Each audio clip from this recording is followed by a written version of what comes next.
आपले बंधू आणि गुरु निवृत्तीनाथांना ज्ञानेश्वर माऊलींच्या जीवनात असे सर्वोच्च स्थान होते. संपूर्ण ज्ञानेश्वरीत ते निवृत्तीनाथांशी संवाद साधतात. असा संवाद ते आणखी कोणाशी साधतात तर श्रोत्यांशी. ज्ञानेश्वरी वाचताना आपण ग्रंथ वाचत आहोत असं वाटतच नाही, तर माऊली आपल्याशी बोलत आहेत असंच वाटत असतं. 18 पैकी एकूण 9 अध्यायात म्हणजे सुमारे 200 ओव्यात ते श्रोत्यांशी प्रत्यक्ष संवाद साधतात.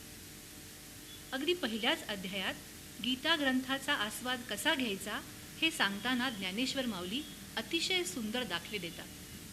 ते म्हणतात, जैसे शारदेची ये चंद्रकळे, माझी अमृत कणकोवळे, ते वेचिती मने मवाळे, चकोर तलगे, तिया परिश्रोता अनुभवावी हे कथा, अति हळुवारपण चित्ता आणून या. शरद ऋतूतल्या टिपूर चांदण्यात जे कोवळे अमृताचे कण असतात ते चकोर पक्षाची पिल्लं अतिशय मृदू मनाने वेचतात. त्यावरच त्यांचं पोषण होतं. ज्या हळुवारपणे ती तलगे म्हणजे पिल्ले अमृतात न्हात अमृतकण टिपतात, तसे ज्ञानेश्वरीच्या चांदण्यात सुस्नात होत श्रोत्यांनी गीतामृत टिपायचे आहे. म्हणजेच आपले चित्त एकाग्र करत, वासनांना दूर सारत, इंद्रियांनाही कळणार नाही इतक्या हळुवारपणे ही कथा श्रोत्यांनी अनुभवावी. गीतेचा अर्थ श्रोत्यांना समजावताना ज्ञानेश्वर माऊली त्यांच्याशी जवळीक साधतात, पण ती अधिकारवाणीने नाही, तर श्रोत्यांचे लेकरू म्हणून. ते म्हणतात, जैसा स्वभाव माय बापांचा, अपत्य बोले जरी बोबडी वाचा, तरी अधिकच तयाचा संतोष आधी. ते श्रोत्यांना म्हणतात, लहान मूल जरी वेडं वाकडं बोबडं बोलत असलं तरी आईवडिलांना मात्र त्याचे ते बोल अतिशय मधुर वाटतात आणि त्यांना आनंद होतो. तसेच हे श्रोते हो, माझे गीतेवरचे निरूपण ऐकून तुम्ही संतुष्ट व्हावे. अतिशय प्रतिभावान असले तरी अहंकाराचा लवलेश नसलेल्या ज्ञानेश्वर माऊलींच्या उत्तुंग व्यक्तिमत्वाचं हे किती सुंदर उदाहरण आहे. चंद्र, परीस, कामधेनू, कल्पतरू, चिंतामणी असं म्हणून ते श्रोत्यांचा गौरव करतात. या गौरवाने श्रोते सुखावतात, पण हा मोठेपणा बहाल करताना किती मोठी जबाबदारी ते आपल्यावर टाकतायत ते हळूहळू श्रोत्यांच्या लक्षात येते. श्रोत्यांना याची जाणीव करून देताना ज्ञानेश्वर महाराज म्हणतात, हे सारस्वताचे गोड, तुम्ही जी लाविले जी झाड, तरी अवधान अमृते वाड, सिंपोनी कीजे. रसिक श्रोत्यांशिवाय सारस्वताची म्हणजे साहित्याची निर्मिती होऊ शकत नाही. म्हणून तुमचं अवधान, तुमचं लक्ष या साहित्यरूपी झाडाला मोठं होण्यासाठी खूप आवश्यक आहे. तुमचं अवधानरूपी अमृत शिंपडून तुम्हालाच ते मोठं करायचं आहे. ज्ञानेश्वरीचे वेगळेपण अधिक बारकाईने पाहिल्यास त्यांनी विविध पात्रांच्या तोंडी घातलेले संवाद व त्या पात्रांचे केलेले मनोविश्लेषण पाहावे. मूळ गीतेतील धृतराष्ट्र, संजय, अर्जुन व श्रीकृष्ण या 4 पात्रांचा वस्तुनिष्ठ संवाद ज्ञानदेवांनी मोठ्या बहारीनं फुलवलेला आहे.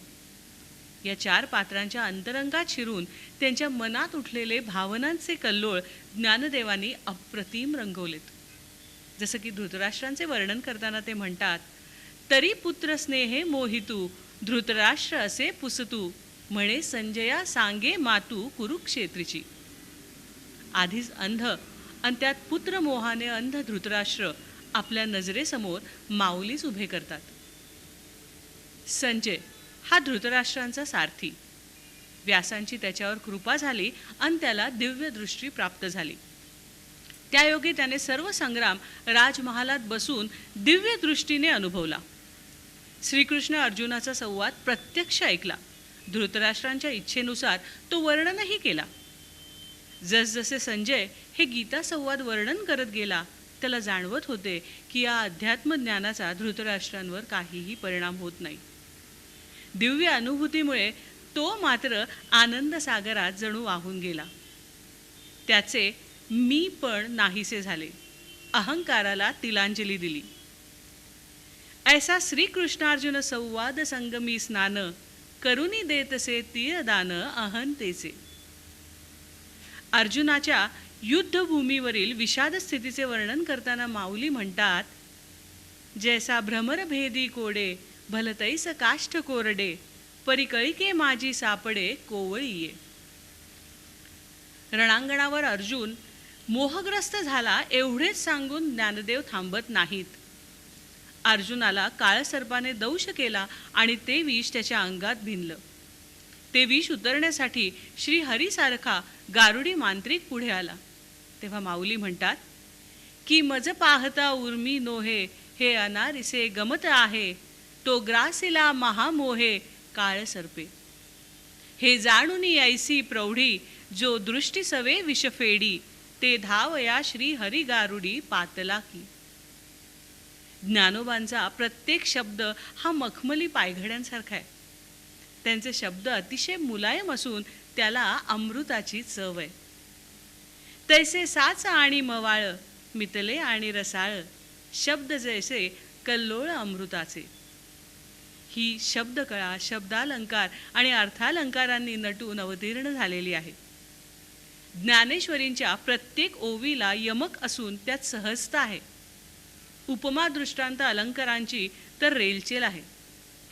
रोजच्या जीवनातले दाखले देऊन माऊली प्रत्येक तत्व पटवून देत होते. 18व्या अध्यायात तर असे अनेक चढते दृष्टांत आहेत.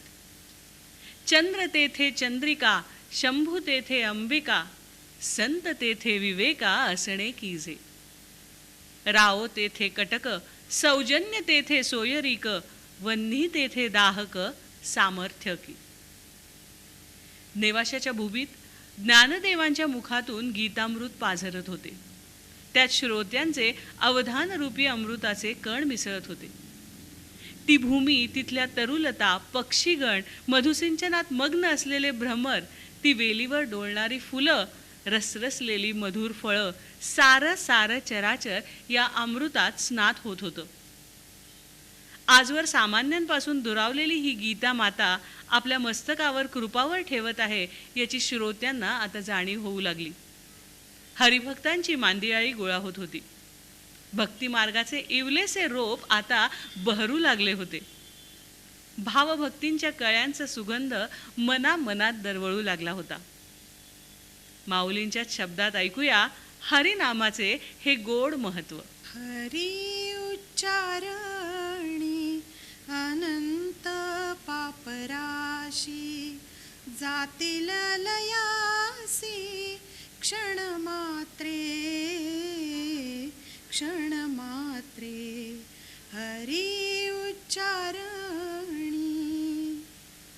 तृण अग्निमेळे समरस झाले, तृण अग्निमेळे समरस झाले.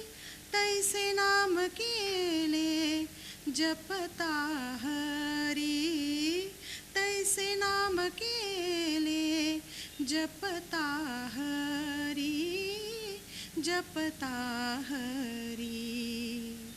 हरी उच्चारणी, हरी उच्चारण मंत्र हा अगाध. हरी उच्चारण मंत्र हा अगाध. पळे भूत बाध भेणे तेथे, पळे भूत बाध भेणे तेथे, पळे भूत बाध भेणे तेथे, भेणे तेथे. हरी उच्चारण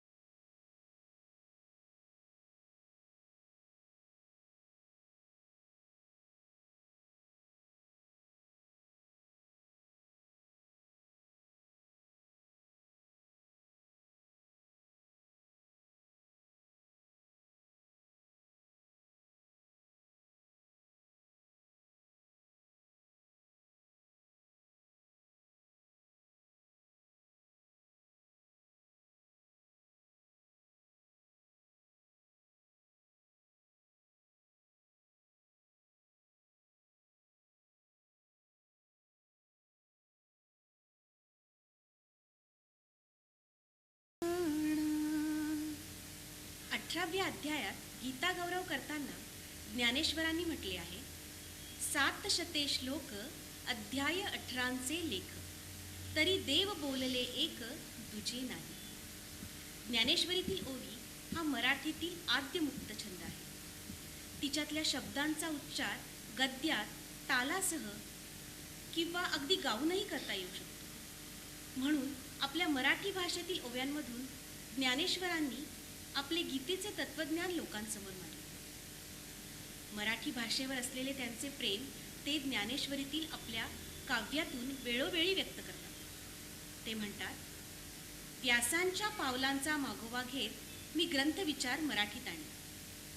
माझ्या मराठी भाषेचे मोठेपण मी काय सांगू. माझा मराठाची बोलू कौतुके, परी अमृतातेही पैजा जिंके. ऐसी अक्षरे रसिके मेळवीन. माझ्या मराठी भाषेचं कौतुक मी काय सांगू. माझे मराठी शब्द साधे असूनही अमृतापेक्षाही मधुर आहेत. ये मराठाची ये नगरी, ब्रह्मविद्येचा सुकाळू करी.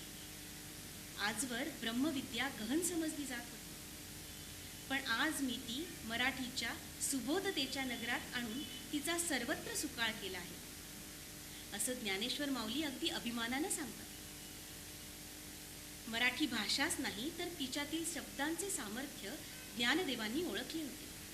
म्हणूनच ते म्हणतात, जैसे बिंब तरी बचकेची येवडे, परी प्रकाशाची त्रैलोक्य थोकडे. शब्दाची व्याप्ती तेणे पाडे, अनुभवावे. सूर्यबिंब दुरून पाहताना अगदी लहान, बचकेत म्हणजेच मुठीत मावेल एवढे छोटे दिसते, पण त्याचा प्रकाश सारं जग उजळून टाकतो. त्याचप्रमाणे माझ्या भाषेतील एक एक शब्द इवलासा दिसत असला तरी त्यात फार मोठा भावार्थ दडलेला आहे. आपल्या रसाळ मराठी भाषेचे तिच्यातील शब्दांचे सामर्थ्य ज्ञानदेवांनी ओळखले होते. म्हणूनच गुरुप्रसाद होताच ज्ञानेश्वरी या आपल्या ग्रंथातून साहित्य सोन्याच्या खाणी त्यांनी आपल्या सर्व मराठी जनांसाठी खुल्या केल्या.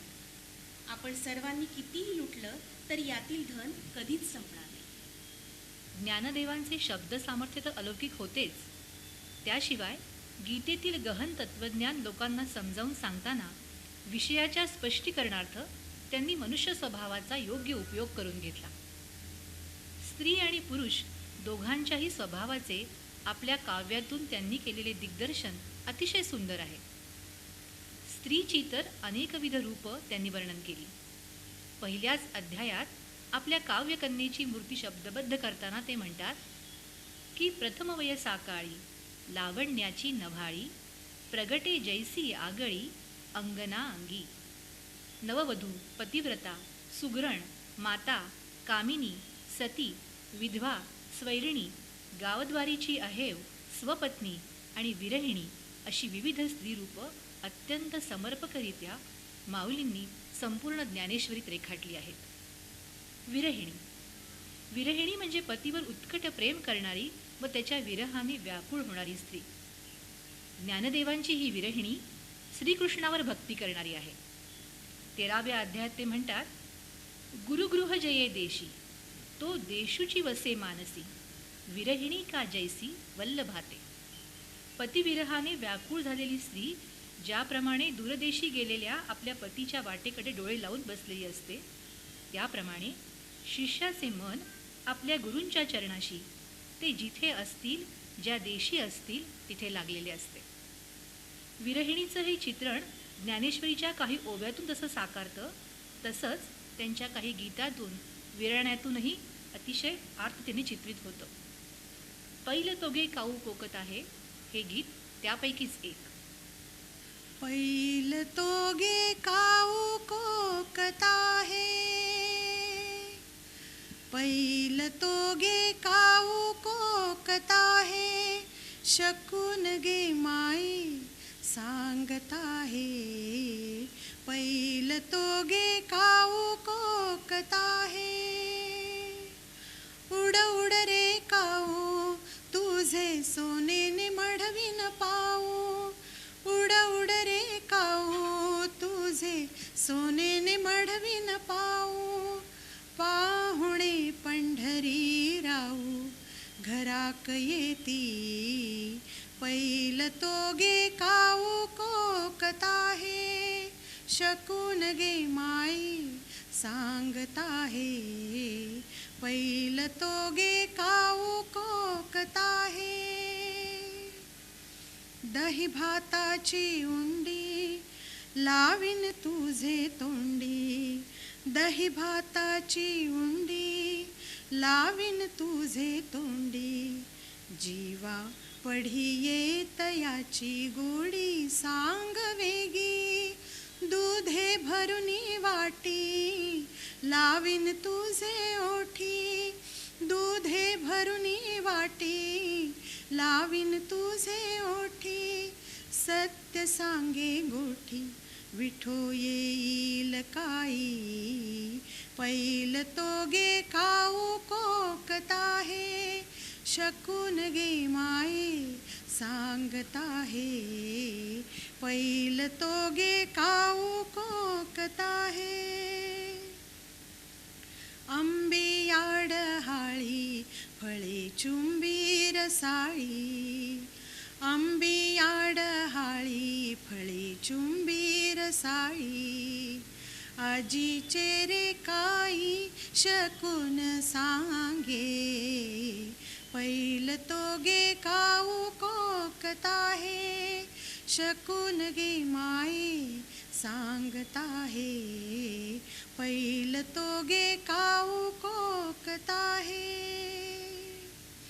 ज्ञानदेव म्हणे जाणी जे ये खुणे, ज्ञानदेव म्हणे जाणी जे ये खुणे, भेटती पंढरी राणी शकून सांगे, पैल तो गे काऊ कोकता हे, शकून गे माये सांगता हे, पैल तो गे काऊ कोकता हे, पैल तो गे काऊ कोकता हे, पैल तो गे काऊ कोकता हे.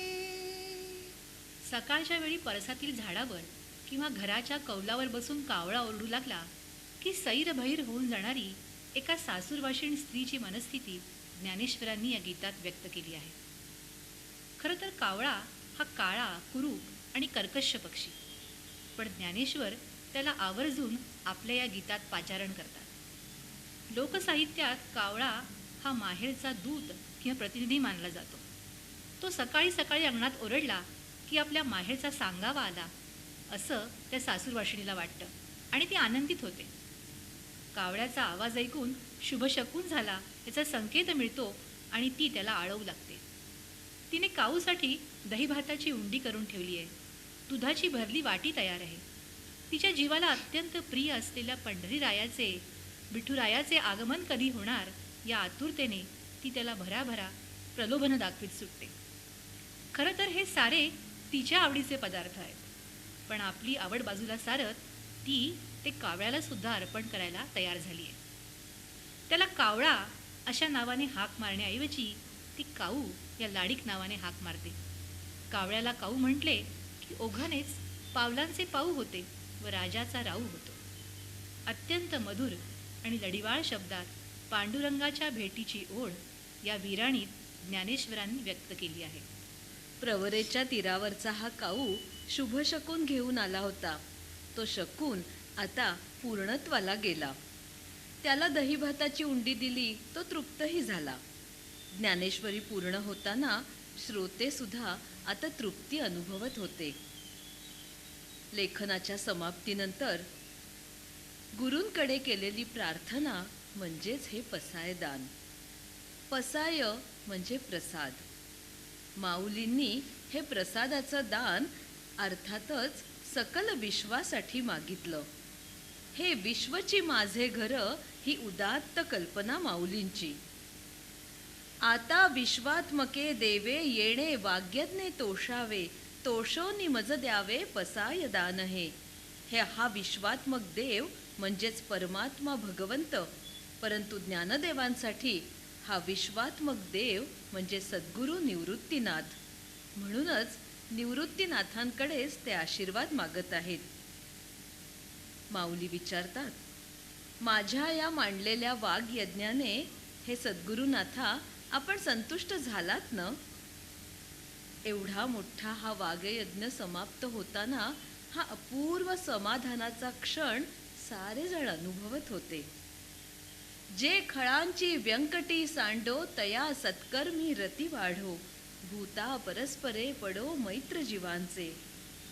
समाजाचा आणि समाज मनाचा फार जवळून अनुभव घेतलेली ही चारी भावंड.